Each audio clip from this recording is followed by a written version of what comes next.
me assiste, está no ar o quadro Fora das Quatro Linhas, com Castilho Sávio, que traz análise aprofundada, técnica, de tudo que envolve o América, só que quer fora das quatro linhas. Então, com o programa de hoje, dia 12 de junho, dia dos namorados, Castilho Sávio chega às 14h57, trazendo dos namorados. Eita! Castilho Sávio chega trazendo aí a sua opinião. Vamos ver o que o Castilho Sávio tem para dizer no programa de hoje. Fala, Castilho! Boa tarde mais uma vez. Estamos de volta aqui hoje, sexta-feira, né? Fora das quatro linhas. E eu queria deixar bem claro uma informação para o torcedor americano, que eu, Castilho Sávio, sou a favor da SAF, do sistema SAF. O que eu já disse aqui é que eu discordo do modelo da atual gestão da Hype, né? Que gerou alguns prejuízos e vem gerando alguns prejuízos. Agora, eu quero deixar bem claro também que eu venho pautando aqui em cima da gestão, do modelo de gestão, das ações que estão sendo feitas e as que não estão sendo feitas. Eu aqui não estou fazendo crítica à pessoa física do senhor Vitor Arteiro ou de quem quer que seja, né? Nem do próprio Ranieri. Agora, eu estou falando do modelo das ações e das omissões da gestão, da forma de até onde a coisa chegou, né? E chegou exatamente por falta de planejamento. Isso está muito claro, a dificuldade que o América está tendo de contratar, de encontrar no mercado, mas a gente sabe que tem outros processos por trás de tudo isso, tem outras complicações, como o custo de rescisão contratual, é altíssimo o custo de uma rescisão contratual, e o América precisaria reduzir aí, diminuir, demitir no mínimo uns 4 jogadores que não estão tendo produtividade esse ano no América, né? E a carência do América é muito grande. E a gente vai passar por mais mata-matas, e a gente já tem bastante trauma com relação a isso, exatamente por essa ausência de gol, pela incompetência desses profissionais que não tiveram efetividade, assertividades, e a gente perdeu a classificação, o acesso exatamente por essa ausência de gol. Hoje temos uma defesa muito sólida, ótimo, já é um bom caminho, agora precisamos ter também um bom ataque, e pelo menos um homem de frente que venha a ser a solução, que venha realmente solucionar o nosso problema. Então, essa atual situação é reflexo lá atrás, do começo da administração, da gestão como um todo, dos erros que foram praticados, né, das omissões que ocorreram.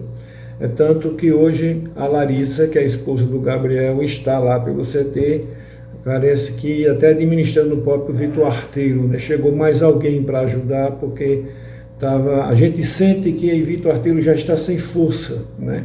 Ele já não tem mais essa autoridade, essa autonomia, e aí, inclusive, a gente não tem nenhuma informação mais concreta, mas é bem perceptível a perda de força do Vitor Arteiro, e hoje a imprensa cobra muito, como um todo, né?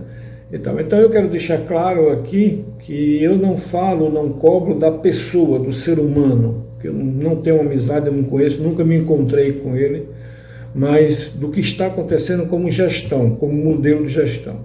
Esse era um assunto que eu queria deixar bem claro para o torcedor, que enquanto as coisas estiverem dando errada realmente, eu vou estar aqui fazendo comentários e apontando soluções, né? Se assim for permitido a gente mostrar como é que se faz as coisas. A América não tem um planejamento realmente, não tem um gestor, um administrador que, por exemplo, corra atrás de patrocínio, que feche mais patrocínio, que vá buscar mais verba, né, que possa ter mais isso. Então, muitas vezes ele acha que contratar um jogador é custo, mas muitas vezes pode ser um grande investimento, porque quando o América passa de fase, o América recebe cotas, valores financeiros. Então, uma passagem de cota hoje, no mínimo, é de 400 mil, 200 mil, se ele paga 100 mil a um jogador, com uma cota, ele vai estar ajudando o América, ok? E um outro detalhe muito interessante que eu observei recentemente foi numa entrevista de Ranieri, dizendo da dificuldade de encontrar, inclusive o Daniel de Paula, que chegou aí também, não está tendo essa facilidade de encontrar atletas. Já se passou Tininho, passou aquele ex-presidente do Bahia, Quer dizer, recentemente passou o Bison, que deixou esse prejuízo de R$100 mil que a América está pagando parcelado aí junto ao TJD. Então a gente vê que o desacerto com essas pessoas foram muito grandes e nenhuma delas acertaram. E o Vitor Arteiro, a gestão, sabe dessa incompetência, sabe desses erros, sabe que eles não deram conta do recado, realmente. Então, o que acontece? Na entrevista de Ranieri, a gente percebe que ele demonstra essa dificuldade. Mas veja bem, eu quero dar um exemplo para vocês, ouvinte do ACTV, que quando uma empresa, né, tem um profissional que ele é o negociador, por exemplo, o supermercado, os grandes supermercados, as redes de farmácia, tem um profissional que ele é muito importante para essa organização, que é o cara que faz as compras, é o cara que é o comprador, é o cara que negocia com os fornecedores. Então esse cara tem que ser muito bom na negociação para que ele tenha um custo menor e um lucro maior. E qual é o lucro que a gente tem com um jogador de futebol? É a gente trazendo um atleta que tenha competência e capacidade. Mas tem uma frase em administração que diz assim: quando o profissional que é negociador não consegue fazer negociação, troca seu negociador. O América vem trocando de negociador há muito tempo. Esse ano já passou 5 pelo América, né? Então, assim, a gente vê essa dificuldade, vê essa falta de acerto, né? O América não consegue brigar com um clube menor, de estrutura menor com ele, de trazer um jogador. O América hoje não tem condições de trazer um reserva de uma Série C, por exemplo, que está insatisfeito, que não está jogando. Eu não vou nem na B, O América está esperando o grito de feira, como eu disse aqui essa semana, a respeito da Série D, para quem vê quem vai contratar. Me parece que tem um jogador que está vindo aí e deve estar chegando. Se realmente for concreto essa negociação, ele deve estar chegando aqui muito em breve, talvez até domingo, segunda-feira já. Pois bem, e um outro assunto que me chamou a atenção, também essa semana eu observei, existe uma determinação, uma norma da CBF, que aí a prestação de conta do borderô, ele tem que ser entregue, declarado até 15 minutos antes do final da partida. E nele está inserido todos os tributos a serem pagos. E esse é pago através de quem? Esses tributos da Previdência e outros, é pago esses percentuais à Federação, ao INSS, à Receita Federal, ele é pago pelo valor bruto. O América está fazendo um trabalho correto nesse aspecto, né? O borderô da América está correto. O que é que acontece? O que é que esse documento exige? Que quando você bota o ingresso promocional, o preço mínimo tem que ser o mesmo. Não pode ser diferente. Por exemplo, se eu boto um preço promocional de meia entrada de 10 e faço uma promoção a 5 e declaro 5 e o ingresso era 10, o que é que está acontecendo? Se eu vender 1.000 ingressos a 10, eu vou ter 10 mil. Se eu vender 1.000 ingressos a R$5, eu vou ter R$500. Não é assim? Mas vocês me corrigem na matemática. O que é que isso significa? Na hora que eu boto o valor menor, vai interferir no final do total desse borderô. E aí eu vou pagar um tributo menor. A gente tem observado que alguns radialistas, alguns jornalistas têm assistido os jogos do nosso co-irmão e muitas vezes têm questionado a renda e o público. Mas se vocês pegarem o último borderô dos últimos 2 clássicos, está lá para todo mundo ver, é público, vocês vão ver que o que eu estou dizendo é verdade, né? O nosso co-irmão tem usado desse artifício e isso pode ser punido administrativamente. Então está lá no borderô que a coisa não está sendo feita correta como a América tem feito com seus percentuais e paga os seus tributos. Então está lá escrito, inclusive está aqui comigo aberto, aí diz assim: compete à Federação Estadual efetuar a remuneração de todos os ofícios, a arbitragem conforme a tabela oficial do jogo. Após descontos legais, sendo vedado qualquer outra forma de transação. Além disso, cabe à Federação responder pelas obrigações tributárias e previdenciárias e outras decorrentes da legislação, inerente à partida de futebol, detentor da receita obtida da venda dos ingressos.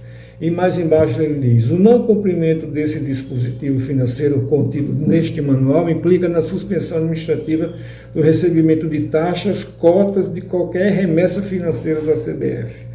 Então você não pode botar, e mais embaixo ele diz aqui: o clube que solicita os exames antidoping fica sob sua responsabilidade e tal, e os recursos que tem e os preços da promoção, ele tem que ser igual, não pode diminuir, ele tem que ser igual ao valor mínimo, ou a meia entrada, ou a promoção para o sócio-torcedor. Está lá escrito nos 2 borderôs, não sou eu que estou criando história nem fantasia, mas isso interfere muito no fator financeiro, principalmente para os tributos, né? Se eu recebo um valor e boto um preço menor para poder pagar menos, se eu pago percentual pelo tributo, pelas despesas totais que eu tive, pelos aqueles recebimentos que eu tive, obviamente eu estou omitindo alguma coisa. Está lá, está nos 2 borderôs, dos 2 clássicos, quem tiver interesse pode buscar, que está lá. Uma boa tarde, um bom final de semana e fiquem com Deus.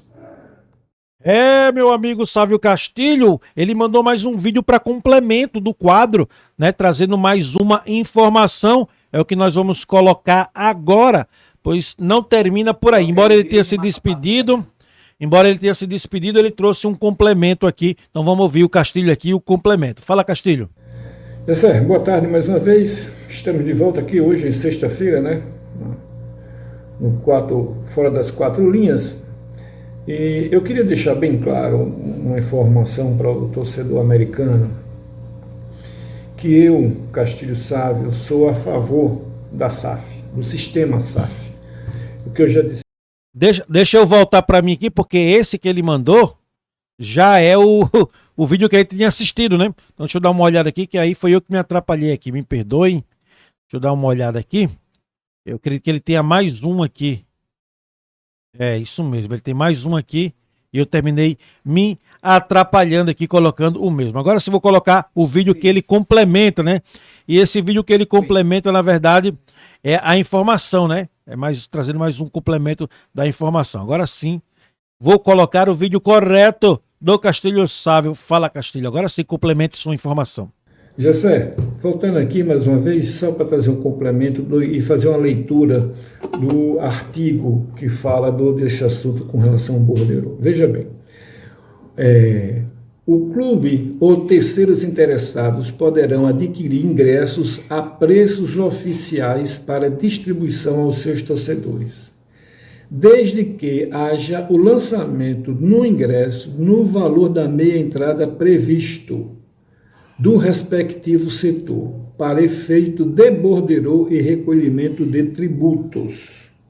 Então, veja bem, independente das políticas e valores adotados pelos clubes em seus programas de sócio-torcedor, em caso de venda por valor abaixo da meia entrada do respectivo setor, o clube responsável deverá lançar e complementar no borderô o valor correspondente à diferença da meia entrada. Então, o que está acontecendo? Você vende por valor, o valor do ingresso é 10, você vende por 5, em vez de você colocar o complemento que realmente você fez a promoção, mas o valor é 10. E aí você vai pagar menos tributos. Se isso é uma sonegação, se é uma forma, não sei. Mas que está escrito aqui, está. Mais uma vez, nosso boa tarde. É isso, e o Castilho também mandou uma mensagem aqui no Zap, aqui um áudio que a gente vai ouvir aqui, complementando as informações de momento, né? Então, Castilho aqui, deixa eu ouvir ele aqui, participou também do Zap da galera, eu acho pertinente colocar a participação aqui neste... Opa, dá uma travadinha aqui. Vamos voltar, voltei. Pronto. Alô. Aí, agora voltou. E aí, eu acho pertinente também colocar aqui a participação dele pelo Zap da galera aqui, que ele mandou mensagem via áudio. Vamos ouvir o Castilho? Fala, Castilho. José, boa tarde. O ouvinte agora passou a informação para você, mas eu queria só fazer uma pequena correção. O Souza, ele já pagou 50 mil para chegar onde chegou. E caso ele se classifique, ele pagará mais 50 mil. E ele citou a diferença dele para o Iguatu. O Iguatu só pagou 20 mil e ficou com 70 mil, né, dos 100 mil recebidos. Entendi. E ele disse que a premiação toda será dos jogadores. Para chegar até onde o Souza já chegou, ele já pagou de premiação 50 mil. E caso o Souza se classifique entre os 4, ele pagará mais 50 mil de premiação. E disse que tem muito jogador fazendo corpo mole e tal, e quem só vai para o jogo quem quer jogar. Não adianta ser craque e não querer jogar. Eu assisti hoje.